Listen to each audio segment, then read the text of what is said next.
2012 was a pretty unique year for the Cars diecast line, because it was simply a continuation of what we saw in 2011. In 2011, the first 25 or so singles for the Cars 2 lineup released, and this year, the following 25 did, bringing us to a complete 50 for singles. Yeah, this year is basically more of the same from last year, and it can sometimes be hard to determine what's a 2011 release and what's a 2012 release. In fact, when I asked you guys earlier today what your favorite items from 2012 were, I got a couple comments saying, I'm not sure if this item was from 2011 or 2012, and honestly, for some of them, I'm kind of with you guys. It is sometimes hard. The lines are a little bit blurry, but there are actually separate 2011 and 2012 posters out there that you could find that make it a bit easier. So yeah, 2012 was just more of what we got in 2011, releasing more items to coincide with Cars 2. While 2011 primarily gave us the film's main characters, 2012 started to go into some more obscure territory. We didn't get too many character variants. A lot of Cars 2 character variants would come in the following years. We really started to get a lot of the movie's background characters. But just because 2012 was a continuation of 2011, it doesn't mean it was a year that should be ignored, because a lot of fantastic items did release this year. This year also did do some of its own unique stuff.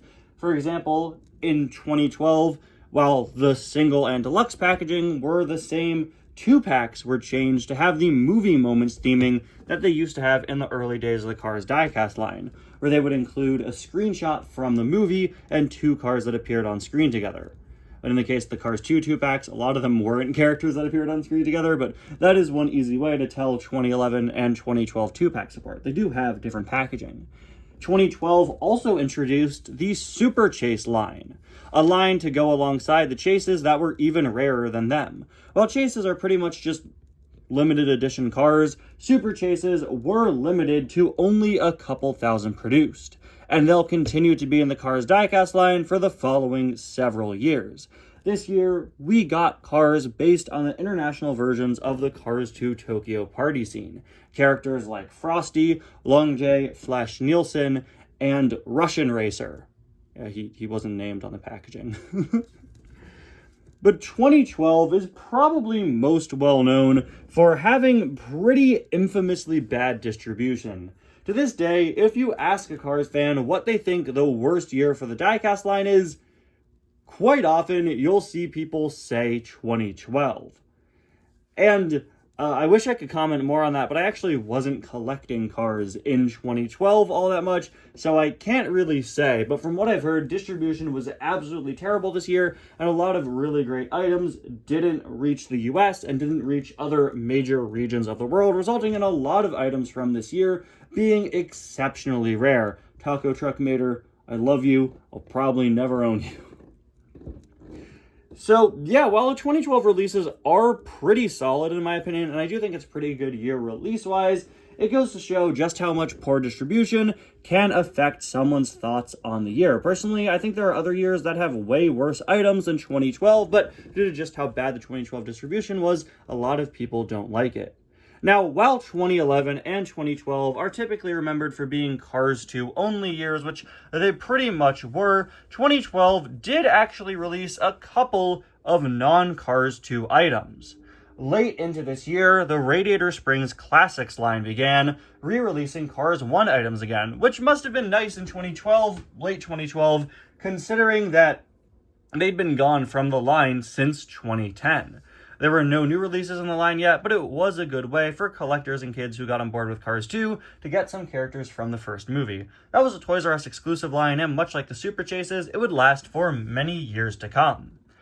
But an easily forgotten part of 2012 diecast history is the Take Flight collection. Yeah, most people write off 2011 and 2012 as the Cars 2 only years, but in 2012, an entire line of new Cars Toon items were released based on the shorts Air Mater and Moon Mater, 2 air-themed Cars Toons getting releases as a not-so-subtle way to promote the then-upcoming Cars spin-off film Planes, which released the following year. And as great as some 2012 items are, Radiator Springs Ramon is easily one of my favorite Cars diecasts of all time, my personal favorite 2012 item actually comes from the Take Flight collection, and it is Aviator Mater. Hello everybody, and welcome back to 20 Years of Favorites, the series where I go over my favorite Cars diecast from each year leading up to the 20th anniversary of Cars in June. And I am so excited.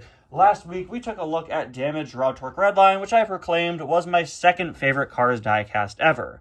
Well, if Damaged Rod is my second favorite item, Aviator Mater is easily my third favorite item. This diecast is absolutely incredible. For those of you who don't know, Mater is my personal favorite character to collect variants of. The Cars tunes in Cars 2 gave us so many different fun Maters, and this is just next level. This is from the short Air Mater, where Mater teams up with some of the characters from planes in their first introduction to audiences, and tries to become an airplane. As stupid of a premise as that is, it's actually one of the more fleshed out, fully plotted Cars tunes, and Mater eventually joins an air stunt team called the Falcon Hawks. But first, he dresses up like this in an attempt to learn how to fly, and I'm so happy we got a diecast of this. A lot of the Cars tunes, sorry, the back tail is a little bent. I gotta try to fix it. A lot of the Cars tunes are missing some pretty significant diecasts. I think I talked about this in the 2010 episode, but to this day, we still don't have Matador McQueen. So I am very happy to see that we got Aviator Mater as part of this line. And man, what an incredible diecast it is. Yeah, we have a few other Mater planes. We even have Mater, the Aviator, from Mater the Greater, another Mater in an Aviator cap. But there's truly nothing else like this in the entire toy line. It's just such a unique item, and it looks so perfect. Despite being a Mater with wings, this design genuinely really works. This is something that in concept should not work and should be really dumb and stupid, but it looks so good, especially because the plane parts are also rusty like Mater, and the Aviator cap looks a bit dingy as well, so it lines up really well. And let's talk about the Aviator cap. It's a sort of soft plastic piece that goes on top of Mater, non-removable, as most accessories that go over Cars' faces are non-removable. And as you can see, you've got a really great Mater expression underneath. It doesn't look like he has any eyebrows, but the eye placement mixed with the eyes of the Aviator goggles really creates a great expression that looks so on point for Mater. Of course, he has all of the typical Mater details underneath. Just all your typical Mater stuff. Something funny about this item is that its tow cable is super reeled in, as you can see, and pushed back. And he has this little teeny tiny hook because they had to make a spot for the whole plane apparatus on the back. We have his giant wings here. This Mater is the width of 3 Maters, which is really crazy. Yeah, when I was more concerned about space, back when I got this item in 2018, I used to sit the Maters that go before and after in my collection on his wings.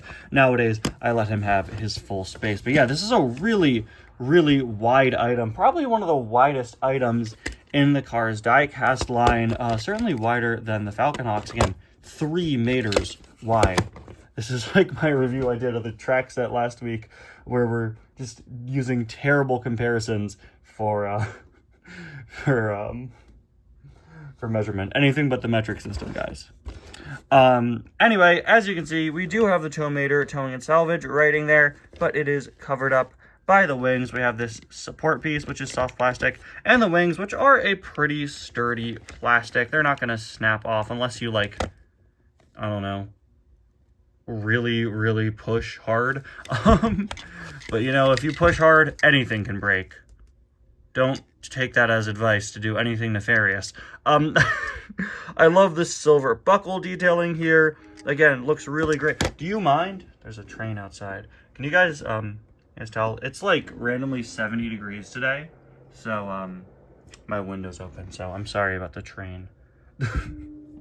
Anyway, we're just going to ignore that. We have Mater's propeller here. And if I have any issue with the item, it is the fact that the propeller, at least on my copy, doesn't spin. You could push it, but it doesn't have that free spinning propeller action that you'd expect from the Planes diecasts in the Cars diecast line, and of course in the Planes diecast line.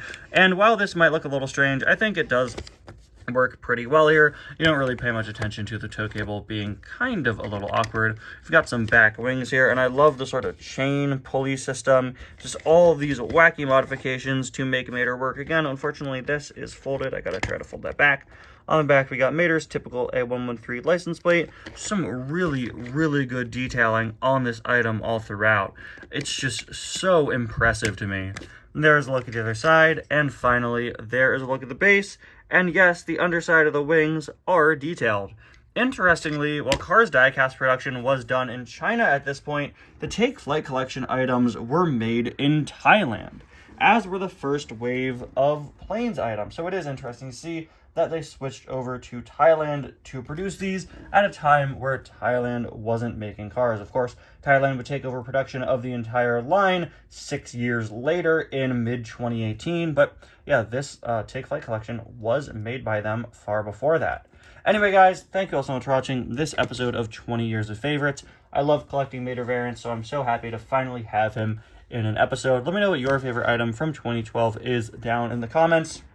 Now, this year's T-Toy Reviews Thai guest host week is starting in just a few days. It's beginning this Friday, and tomorrow, Tuesday, I will be announcing the guest hosts. And since I won't be uploading my own videos for the next week, there will not be a 20 Years of Favorites next week. But we do have a very special video that's kind of similar that will be coming out as part of guest host week that I am very excited to show to you guys.